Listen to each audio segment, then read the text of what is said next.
Assalamualaikum warahmatullahi wabarakatuh. Selamat pagi. Alhamdulillahirrabbilalamin. Pada kesempatan kali ini kita dapat berjumpa kembali dalam pembelajaran virtual mata pelajaran fikih.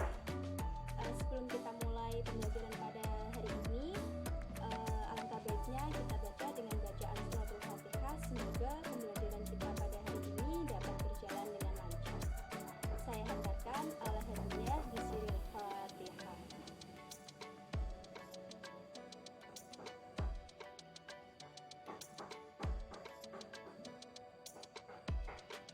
Sebelum Ibu mulai pembelajaran pada hari ini, Ibu akan melakukan absensi terlebih dahulu. Bagi yang hadir, silakan mengangkat tangannya dan bilang hadir. Ayah, Bima, Cika, Jesse. Oh, izin. Ada surat izinnya. Tolong nanti ketua kelasnya bisa mengkoordinir surat izin dari teman yang tidak berangkat. Siska, Safira, Yuda. Oke, terima kasih. Baiklah teman-teman siswa, jadi kali ini kita akan belajar tentang jinayat. Ada yang tahu apa itu jinayat? Baiklah. Jinayat adalah ilmu yang mengatur tentang hal-hal yang dilarang oleh syariat atau aturan Islam. Yang salah satunya nanti yang akan kita bahas adalah tentang pembunuhan. Jadi yang akan kita pelajari kali ini adalah tentang pembunuhan. Tetapi teman-teman siswa jangan berpikiran yang negatif terlebih dahulu, seperti berpikir bagaimana cara kita membunuh seseorang. Bukan seperti itu. Seperti yang teman-teman siswa tahu, selama ini teman-teman siswa kan mengetahui tentang pembunuhan itu dilihat dari hukum negara, atau misalnya nanti bagaimana proses pemerintah untuk menghukum orang-orang yang melakukan pembunuhan. Tetapi karena kita kali ini belajar tentang ilmu fikih, sekarang kita akan lihat bagaimana sih pandangan Islam tentang tindakan pidana, yang salah satunya tadi yang saya sebutkan, yaitu tentang pembunuhan.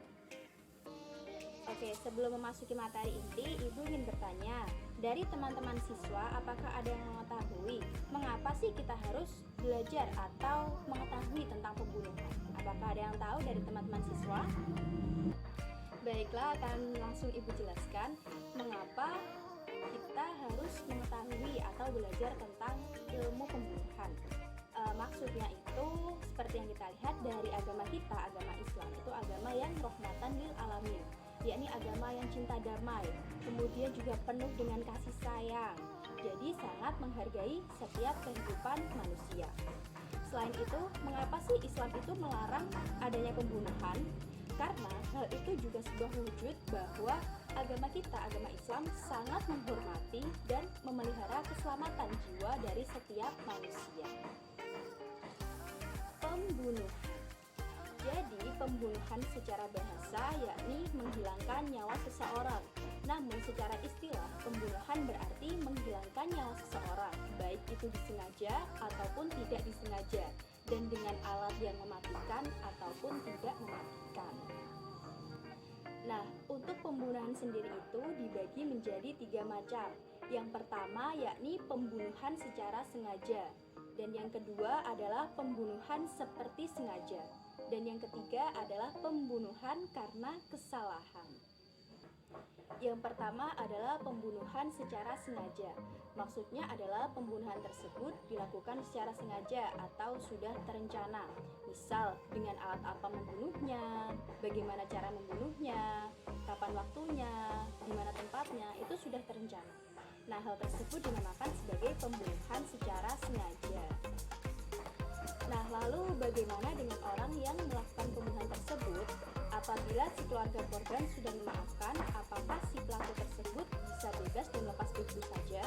Tentu saja tidak. Pelaku tersebut harus membayar diat, yakni dengan diat mughaladoh, yaitu dengan membayar 100 ekor unta secara kontan dan lunas pada saat itu juga. Selain itu, dia juga wajib melakukan atau menjalankan kifarah. Yang kedua adalah pembunuhan seperti sengaja, yaitu pembunuhan yang dilakukan seseorang yang sebetulnya tanpa niat untuk membunuh. Tetapi karena korbannya itu sampai kehilangan nyawa, maka pembunuhan tersebut dinamakan sebagai pembunuhan seperti sengaja. Nah, semisal contoh, teman-teman siswa bermain lempar bola kertas. Seperti yang teman-teman tahu, bola kertas itu kan benda yang tidak mungkin bisa menghilangkan nyawa seseorang. Namun saat teman-teman siswa bermain lempar bola kertas dan salah satu dari kalian itu melempar bola kertas itu ke teman kalian, dan teman kalian sampai kehilangan nyawanya dan meninggal.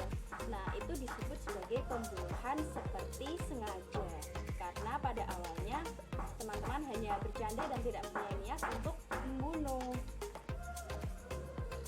Karena tadi menggunakan alat yang tidak bisa membunuh tetapi korbannya sampai kehilangan nyawa, untuk hal semacam ini maka apabila keluarga korban memaafkan, maka si pelaku tadi juga harus membayar diat, yaitu dengan membayar 100 ekor unta.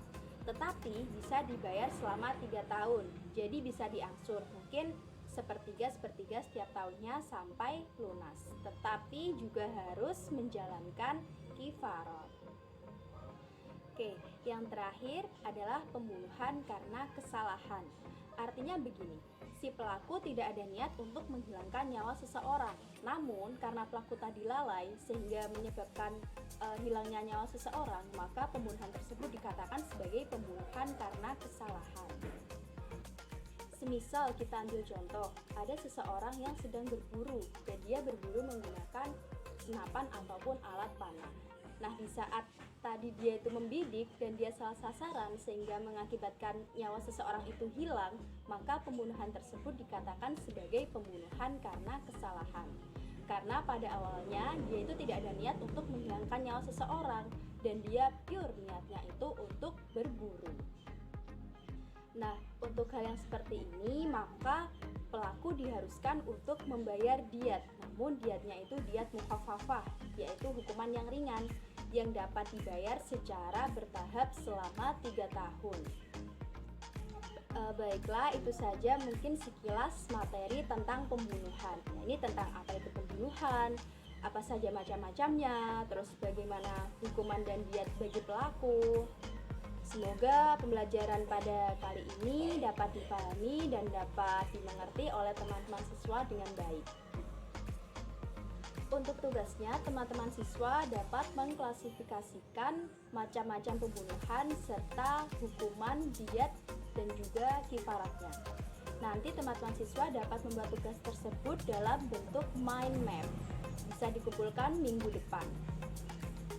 Untuk pertemuan yang akan datang, kita akan membahas tentang bab penganiayaan. Jadi teman-teman siswa dapat membaca terlebih dahulu secara mandiri di rumah untuk persiapan pertemuan kita yang akan datang.